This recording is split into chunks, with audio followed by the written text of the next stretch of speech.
Hello and welcome to this week's video. My name is Anuska Taylor. Thank you so much for joining me.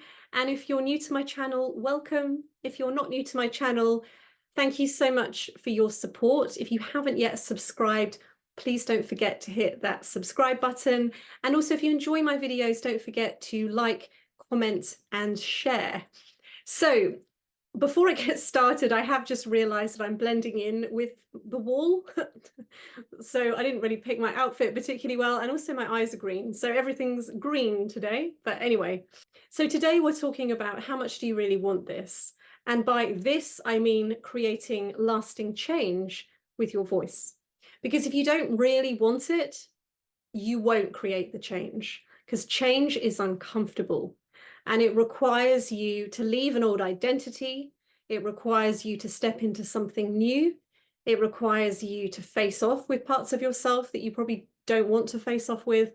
And it requires a level of commitment, certainly from a voice perspective, where there's the physical training side, but there's also the emotional side, neither of which are, when I say comfortable, not like painful, uncomfortable, but emotionally uncomfortable. So there's got to be a much bigger reason why you want to do it. And to be honest, that's also partly why I structure my private coaching the way I do, because I know I can't help people that don't really want to be helped. So if you're really investing yourself fully and you're investing financially and with your time, you're going to be charged up. There's going to be a much greater motivation than if everything I did was very, very cheap. Then there would be no real incentive to really move beyond what you're comfortable with. So our mind and body is really wired for comfort, security, and safety. And that means staying in what is familiar, even if it's not actually what we want, because the unfamiliar is usually very uncomfortable, even if it's something that we say we want.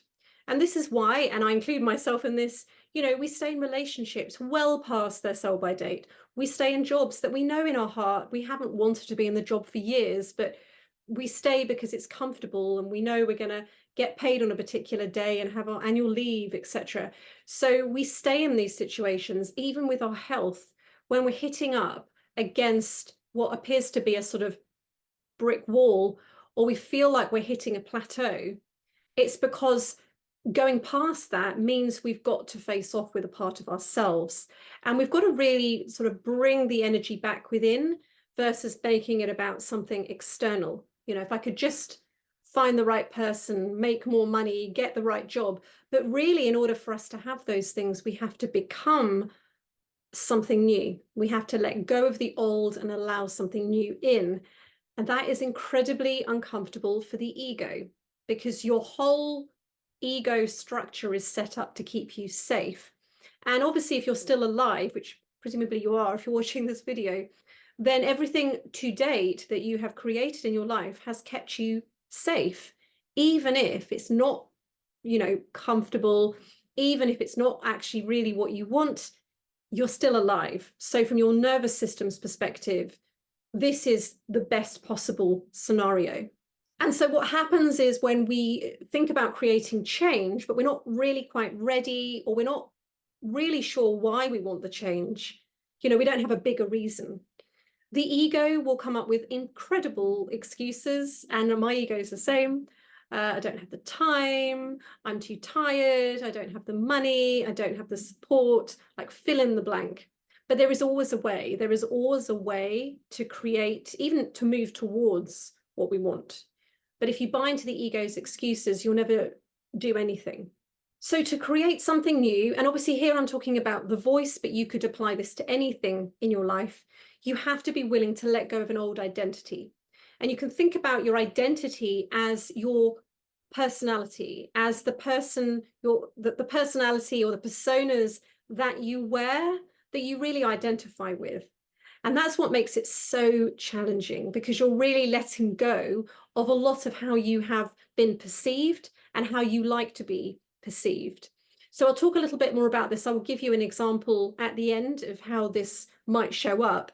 But just to note, this is going to be incredibly personal to you, which is why honestly, if you want to create lasting change, you need to do it privately. With a coach, I think group voice coaching can be useful, but this deeper work, I think it's very hard to do in a group, which is why I don't really offer it in a group, to be honest, because we're working on such an individual level.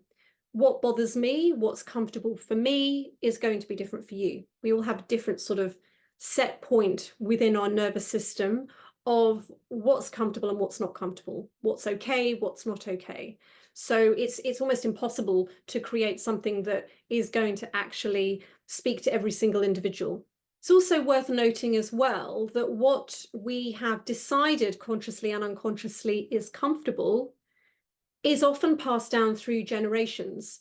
So it's in our cells, it's in our body. So it's not just your parents that have an influence, but your ancestors before. It's passed down through generations. So even if, for example, you have never experienced in your own life any money problems, for example, but maybe generations before you, they were going through the Great Depression, that is still impacting you on a cellular level. Even if consciously you're like, no, well, that's got nothing to do with me. That was, 100 years ago. But it really is. It's all being passed down. And so that's why often these fears that we have, this discomfort that we're trying to avoid, doesn't always make logical sense, because it's not something that maybe we've experienced in our own life, but it's something that's been sort of passed down through our parents, through our grandparents, and beyond. So when we want to create something new, what we're really doing is we're facing off with our shadow self. This is the unconscious part of our mind, and it's those parts of us that we've rejected, denied, and repressed. And by definition, it's unconscious, so it's not limiting beliefs. If you're aware of it, it's not your shadow. It's probably going to be something that you would say does not bother you, has got nothing to do with it, and it's something that your mind has learned to really protect you from. So it won't necessarily make logical sense. And that's what can be so challenging for people. And that's why I also talk about the generational side of this, because it also won't make logical sense if this is something that's just been passed down through your DNA. And this is why you're struggling with certain things. So we're not blaming anyone with any of this. We all have to deal with this. Every single person on the planet has to deal with this. We're not blaming our parents or our grandparents or our ancestors, but it's more about bringing curiosity to, why do I struggle with this? What is this really about? And I'm going to talk to you about the sort of stages of how this might show up. And then I'll give you a very specific example, but just bear in mind that this is going to look different for every single person. So when we begin to face off with our shadow, we are having to allow ourselves to feel uncomfortable. And this is where I think, as a modern society, we've really been trained to avoid feeling, certainly to avoid feeling uncomfortable. As soon as you experience any pain in the body, we're given pain medication. We're not taught to kind of sit with our discomfort. And so we do anything to avoid, whether it's distracting ourselves with work, with going for a run, with playing with our kids, with taking the dog for a walk, whether it is drinking alcohol, watching Netflix, fill in the blank. We all have our thing, which we go to avoid feeling. And it's going to be different for every person. Again, some people, they might go to the pub, someone else might go for a run, but we all have our thing. How can I avoid feeling what I'm feeling? And so basically what we have to allow is our nervous system to acclimate to a new way of being. So at the moment, you can only create change as much as your nervous system will allow you to. And you have to, first of all, really allow the nervous system to feel safe, as you start to explore the feelings that are coming up, the discomfort, the fear, the anxiety. Because what we tend to do, as I say, is we run away. I feel a little bit uncomfortable, so let me just distract myself, go and speak to my friend, put the TV on, put a podcast on, fill in the blank, and I don't have to feel this. And the more we resist what we're feeling, the more energy we're giving it, and then we just get stuck forever. Well, not forever, but decades potentially. Transformation is really in the emotion. Carl Jung talks about this. It's not in the intellectual understanding. Intellectual understanding is important. We do need to understand potentially why we might struggle with certain things, but just that intellectual understanding alone is not going to create the transformation. And I think that's why people can get stuck in therapy for decades, because therapy, from my perspective and my experience of therapy, is that it's really about looking at the past, looking at why you do what you do. Well, my mum did this, my dad did this, my brother did this. This is the environment I grew up in. And again, that's all very, very helpful. But in order to create change, we have to feel the emotions and then integrate the emotions. So in order to create new habits and to create real change in our life, we first of all do have to understand what is it that I'm actually avoiding. So there does need to be an intellectual process to this. So it is very helpful. We just don't want to get stuck there as the only thing that we do. So what is it that I'm really avoiding? What is it that I really fear? Where do I stop myself? Is there a theme in where I stop myself? You know, I'm in a job that I know I don't really want to be in, but I'm scared to take that step. I'm scared to go part-time and perhaps go for what it is I really want to do, or leave the job completely and get a redundancy payout and literally create what I really want to create. So where do you stop yourself? Now, one of the ways you can look at this as well, if it's not immediately obvious to you, because there will be patterns across your whole life. One area might be easier for you to see, but you will notice that where you hold yourself back professionally is very similar to personally, and then it all links back to the voice as well. But one of the things that you can do is look at the patterns and the themes of the people, situations, and circumstances that trigger you. Is there a theme? Is there a certain kind of situation that you always find yourself in and you get triggered by it? So that's a really good place to start, because everything is a mirror, and no more so than when it's a pattern or a theme in your life. If you never have any money, if you're always in a job that doesn't fulfill you, if you're always in an unfulfilling relationship, you know, you just sort of swap one for another, there's something in you that is allowing that. And there's something in you that finds that comfortable and finds that safe. And that's what you've got to explore, because otherwise you're never going to allow yourself to go to the next level. So that's the first stage, like the intellectual understanding of what is it that I'm avoiding? What is it that I'm fearing? And as I say, we can access this. One of the main ways we access this is looking at the situations, the people, and the circumstances in our life that trigger us, or where there's a theme, where there's a pattern. Now, the second stage then is to move towards the thing that you want. So whatever that is, leaving your job, leaving a relationship, building something new, starting a business, standing on stage doing your first TEDx, fill in the blank, it could be anything, but something where you really want to create something new. So that's the second stage, start to move towards that thing.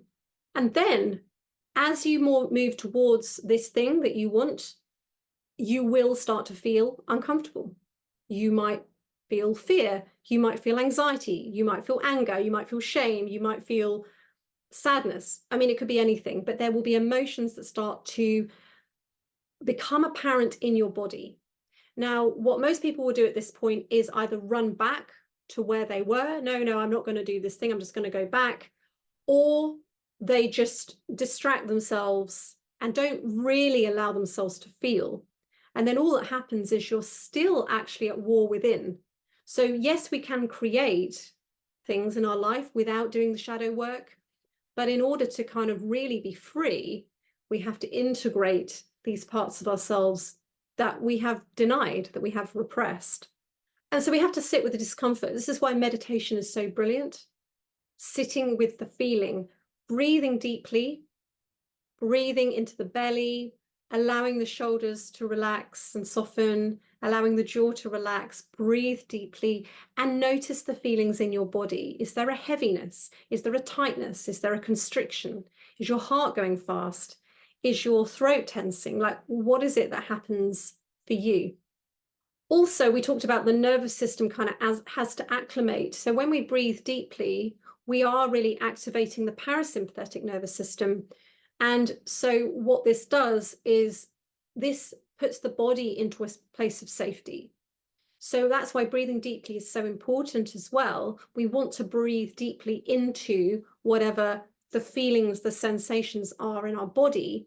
So we're saying to the body that it's safe, that it can let go, and now we can allow ourselves to feel. And then the final stage is to drop the judgment of whatever it was that came up for you. I'm going to give you an example so you can actually sort of hear and see how this sort of works.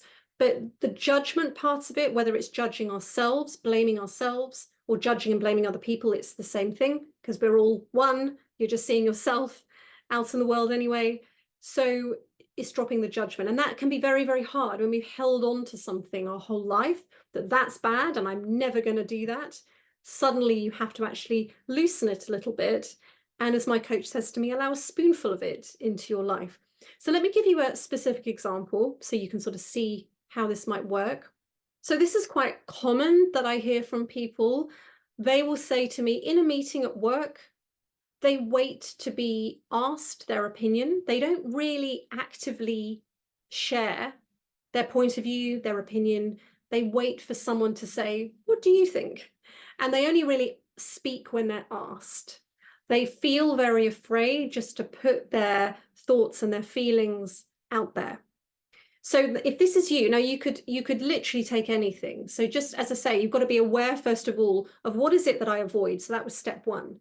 So what is it I avoid? So you're probably going to be aware of this, particularly if you're watching my channel. What is the thing that I stop myself doing? So we'll take this as an example. So I am someone that fears expressing my opinion, fears having a point of view, particularly in a meeting or a big kind of pitch or presentation. I don't want all the eyes on me. So the only time I share what I really think is when I'm specifically asked. Now, most likely, if this is you, you are going to be triggered by people who speak a lot, who aren't afraid to express themselves, even when it's not asked for. You might be triggered by people that just talk a lot, that talk over people, that are almost like the opposite to you, that just dominate a conversation. They're not really interested in having a dialogue. It's you're listening to me and I'm just going to talk all over you. So they're probably going to be the people that trigger you. Also note, triggers aren't always bad. It could be people that you admire. So maybe there's someone at work or someone in a meeting that just very confidently owns their point of view, very confidently doesn't have a problem expressing what they think. And you're like, wow, I wish I could be like that. Well, you can, because you're always seeing yourself, whether it's people you admire, whether it's people you can't stand, it is an aspect of you. So as I say, the first part of this is to notice what it is I'm avoiding. So in this case, expressing my opinion in a meeting in front of other people. The second part is to notice the triggers around that. So notice the people that trigger you. So is it people that always talk about themselves, that love the sound of their own voice, that just speak even when no one's asked them what they think? The popular advice, often the sort of what I would call unconscious popular advice with this, would be just to avoid those people. You know, they're narcissistic, they love themselves. Let's just avoid them. Let's just ignore them, not talk to them, remove them from our life. But what you're doing is you're throwing away the gold, because if they trigger you, it's a part of you. And they're showing you something that you can otherwise not see. They're showing you something that's unconscious. And this is what I mean. It's unconscious, it's not limiting beliefs, because your ego will say, no, I've got nothing, there's nothing to do with me and that really irritating, narcissistic person. I say narcissistic like that because it's thrown around a lot, but it's actually a real kind of serious clinical disorder, which gets thrown around quite a lot. However, I'm using that because I know it's used a lot in social media. So we don't want to run away from those people. And now this doesn't mean that we allow them and welcome them into our home and into our life, but we want to get the gold from the situation, because the only reason they're triggering you is because it's a part of you as well. And the ego won't like that. The ego is going to be like, no, that's nothing to do with me. But it is, because you're only triggered by people and situations where it's triggering something within you. It's not coming from that person. It was already within you. So if I was to say to you, you're a serial killer, you probably wouldn't be triggered by that. You'd be like, Anuska's lost the plot. But most people aren't a serial killer, and so that would not trigger them. Whereas if you were a serial killer, that might trigger you. But I'm using that as an extreme example because most people aren't. So, whereas if I said to you, you're selfish, that might trigger you because we can all be selfish. So this is where the triggers are so helpful. So never throw away those opportunities. It doesn't mean you have to become friends with them and invite them round for tea. But what it does mean is they're showing you something about your unconscious mind that you otherwise would not be able to see. So what might these people be showing you? And again, this is going to vary from person to person, but you've got to look, first of all, at the emotions that come up. So, you've identified where you hold yourself back. You've identified the people that kind of trigger you, which is kind of linked, and you can see that. But what emotions come up for you if someone is always talking at you or talking over you or dominating a conversation? Could be anger, could be frustration, could be sadness. But you've got to check in with yourself. What is the dominant emotion that I'm feeling? And talking about anger, sadness, frustration, they're all kind of linked. And for me, that's a boundary issue. That is you not owning your boundaries. That's you not expressing yourself, owning how you feel, how you think, and being willing to actually express that. So it's really pointing to you allowing yourself to be walked over. And what these people are showing you is they don't care. It's like, this is you, the opposite of you, this shadow part of you, just projected out into the world. So again, this is going to vary from person to person, but I would suggest it's probably a boundary issue. And really the anger and frustration you're feeling, which the ego will project onto this narcissistic person at work, is really your own anger towards yourself.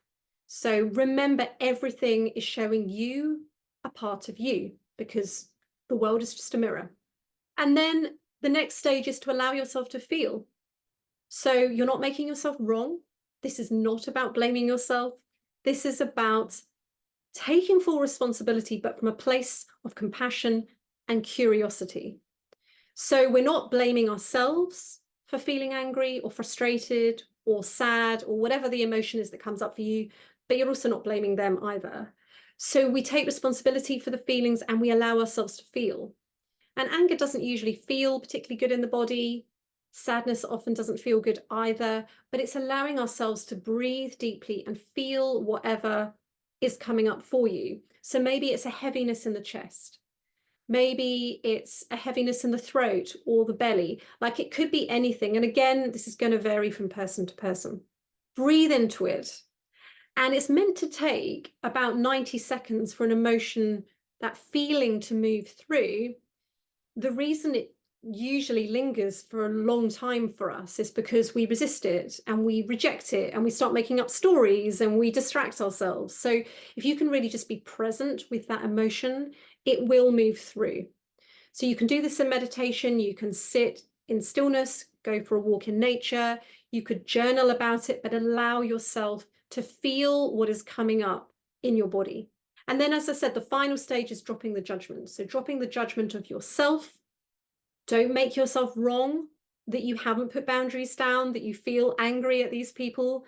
It's not your fault from that perspective, as in it's just your conditioning running the show. And as we talked at the beginning, the conditioning could be generational conditioning that you're reacting to, but you are responsible for creating the change that you want. So, it's not about blaming, but it's about taking responsibility. And so you're not blaming those people, you're not blaming yourself, and you drop the judgment. And that is the hardest part, because we live in a world where we like to blame people. You just see it in social media. We've always got to have someone to blame for everything. So it's really about bringing the power back within.